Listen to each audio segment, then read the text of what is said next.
Assalamualaikum warahmatullahi wabarakatuh. Selamat datang di channel Bidantiara Monalisa. Kali ini di video ini saya akan membahas soal-soal pelatihan P3K Kebidanan. Yuk simak tentang videonya dan jangan lupa like, share, dan subscribe untuk mendukung channel ini. Dan jangan lupa berdoa dan berusaha ya. Semoga teman-teman tahun ini lulus P3K. Yuk berjuang bersama. Langsung saja kita akan bahas soal yang pertama. Seorang perempuan umur 17 tahun datang ke BPM untuk ber-KB. Hasil anamnesis baru menikah 1 hari yang lalu dan belum melakukan hubungan seksual. Hasil TTF dalam batas normal, konjungtiva merah muda, payudara tidak ada pembesaran, abdomen tidak ada pembesaran uterus. Pertanyaannya, konseling KB apakah yang paling tepat pada kasus tersebut? A. MKJP, B. Hormonal, C. Reversible, D. Irreversible, E. Sederhana. Silakan teman-teman menjawab terlebih dahulu. Langsung saja kita akan bahas seorang perempuan umur 17 tahun datang ke BPM untuk ber-KB. Hasil anamnesis baru menikah 1 hari lalu dan belum sama sekali melakukan hubungan seksual. Pertanyaannya, konseling KB apakah yang paling tepat pada kasus tersebut? Jawabannya adalah C. Reversible. Metode kontrasepsi reversibel adalah bentuk metode kontrasepsi yang kembali ke kondisi kesuburan yang cepat sehingga sesuai kasus tersebut klien 17 tahun masuk dalam kategori fase menunda kehamilan sehingga sesuai kasus klien dapat memilih metode kontrasepsi yang reversibel. Jawabannya adalah C. Reversibel. Lanjut kita akan bahas soal nomor 2. Seorang perempuan umur 21 tahun datang ke BPM. Konsultasi KB sederhana. Hasil anamnesis baru menikah dan belum melakukan hubungan seksual.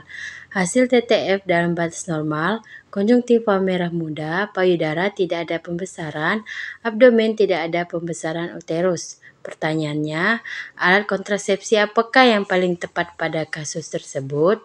A. Pil, B. Kondom, C. Mini pil, D. Suntik 3 bulan, E. Suntik 1 bulan. Silakan teman-teman menjawab terlebih dahulu. Langsung saja kita akan bahas seorang perempuan umur 20 tahun datang ke BPM konsultasi tentang KB sederhana. Hasil anamnesis baru menikah dan belum melakukan hubungan seksual. Pertanyaannya, alat kontrasepsi apakah yang paling tepat pada kasus tersebut? Jawabannya adalah B. Kondom. Jenis metode kontrasepsi sederhana dengan alat adalah kondom, aerosol, dan sepersemik. Jawabannya adalah B. Kondom. Selanjutnya kita akan bahas soal nomor 3. Seorang perempuan umur 27 tahun, P2A0, postpartum 6 minggu, datang bersama suami ke BPM untuk ber-KB. Hasil anamnesis pernah gagal IUD, sedang pengobatan sirosis hepatis. Hasil pemeriksaan TTF dalam batas normal, konjungtiva merah muda, sklera kuning, payudara tidak ada pembesaran, abdomen tidak ada pembesaran uterus, terdapat pembesaran HER2. Pertanyaannya, alat kontrasepsi apakah yang paling tepat pada kasus tersebut? A. Pil, B. Suntik, C. AKDR, D. AKBK, E. Kondom. Silakan teman-teman menjawab terlebih dahulu. Langsung saja kita akan bahas seorang perempuan umur 26 tahun P2A0 postpartum 6 minggu datang bersama suaminya ingin ber-KB. Hasil anamnesis pernah gagal IUD, sedang pengobatan sirosis hepatitis. Nah, skleranya kuning nih. Pertanyaannya, kontrasepsi apakah yang paling tepat pada kasus tersebut? A. Pil itu tidak ya karena itu memiliki hormon. Yang B. Suntik juga tidak juga karena itu memiliki hormon, tidak cocok untuk pengobatan sirosis hepatis. Yang AKDR juga tidak cocok karena ia memiliki riwayat pernah gagal IUD. Yang D. AKBK itu juga tidak cocok karena ia sedang pengobatan sirosis. Jawaban yang benar adalah E. Kondom. Kondom merupakan salah satu metode kontrasepsi yang memiliki klarifikasi persyaratan medis pada kategori pertama untuk semua kondisi medis klien. Kategori pertama, kondisi di mana tidak ada pembatasan apapun dalam menggunakan metode kontrasepsi. Jadi jawabannya adalah E ya, kondom. Lanjut, kita akan bahas soal nomor 4. Seorang perempuan umur 32 tahun, P2A0, postpartum 30 hari, datang ke BPM untuk ber-KB. Hasil anamnesis tidak mempunyai riwayat penyakit. Ibu bingung memilih alat kontrasepsi yang tepat. Hasil pemeriksaan TTF dalam batas normal. Pertanyaannya, hak klien apakah yang harus diberikan sesuai kasus tersebut? A. Pemberian informasi mengenai jenis KB. B. Mengambil keputusan pemilihan kontrasepsi. C. Pelayanan pemeriksaan penunjang. D. Pendampingan oleh pasangan.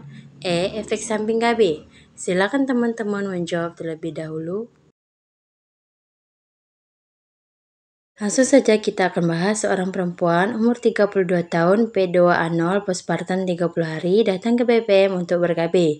Hasil anamnesis tidak mempunyai riwayat penyakit, namun ibunya bingung nih, memilih alat kontrasepsi apa yang paling tepat. Pertanyaannya, hak klien apakah yang harus diberikan sesuai kasus tersebut? A. Pemberian informasi mengenai jenis-jenis KB. Itu jawaban yang betul, karena setelah bidan memperjelaskan pemberian informasi mengenai KB-KB apa saja, barulah ibunya memutuskan memakai apa yang akan dipilih. Yang B. Mengambil keputusan pemilihan kontrasepsi, itu bagian kedua ya, setelah pemberian informasi. Yang C. Pelayanan pemeriksaan penunjang. Setelah ibunya memilih kontrasepsi, barulah kita melakukan pemeriksaan seperti tensi dan lain-lainnya juga. D. Pendamping oleh pasangan, itu juga belum, karena ibunya pertama kali harus pemberian informasi jenis KB terlebih dahulu. Yang E. Efek samping KB itu sudah termasuk dalam pemberian informasi mengenai jenis KB. Jadi jawabannya A. Pemberian informasi mengenai jenis KB. Lanjut, kita akan bahas soal nomor 5 atau nomor soal yang terakhir. Seorang perempuan umur 48 tahun datang ke Posbindu dengan keluhan haid tidak teratur sejak 6 bulan terakhir. Hasil anamnesis, haid terakhir 2 bulan yang lalu, akseptor AKDR, sering susah tidur, banyak berkeringat di malam hari, serta ibu merasa sangat khawatir. Hasil TTF dalam batas normal, abdomen tidak teraba adanya massa, PP test negatif. Pertanyaannya, pendidikan apakah yang paling tepat pada kasus tersebut? A. Terapi hormon pengganti untuk mengurangi gejala menopause. B. Perubahan hormonal selama masa premenopause. C. Diet tinggi kalsium untuk mencegah osteoporosis. D. Olahraga teratur untuk memperkuat tulang. E. Pemakaian kontrasepsi hormonal.